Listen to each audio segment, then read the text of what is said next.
Սիրելի հայրենակիցներ, փաստենք, որ 10 օր առաջ իմ ընտանիքի հանդեպ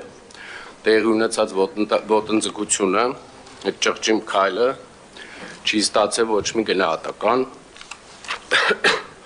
Սա ես գնահատում եմ քաղաքական հայացքների դեմ ոտնձգություն,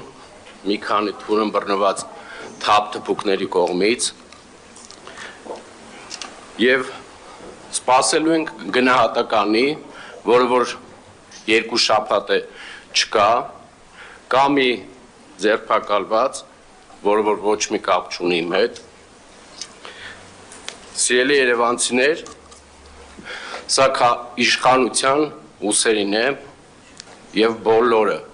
անխտիր բոլորը պետք է պատասխան տան եւ այս քայլը ընդունում եմ ի գիտություն եւ մեր խմբակցության անդամները բոլորը շարունակելու են այս կոռուպցիոն եւ թալանի բացահայտումները, իսկ այս ամենի հետևում քաղաքական հայրերը բոլորը ուշ թե շուտ պատասխան են տալու։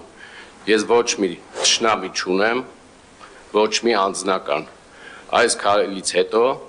ձեռք կբերեմ նման երևույթների։ Շնորհակալություն, պարոն Ստեփանյան, ուզում եմ վստահեցնել, որ այս դահլիճում էլ դուք վստահաբար թշնամի չունեք։ Մայր Բեջանյան։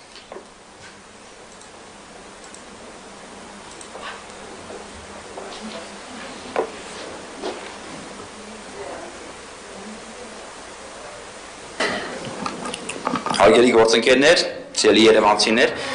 թեմայի շուրջ աղբանության եւ սանմաքրման արտոնությունների մասին։ Տեսեք, փորձում եմ ներկայացնել, որ իբրև սխալ ենք պլանավորում, որոշում ենք կայացնում, հետո սկսում ենք արտոնություններ կիրառել։ Ընդ որում սա արվում է բոլոր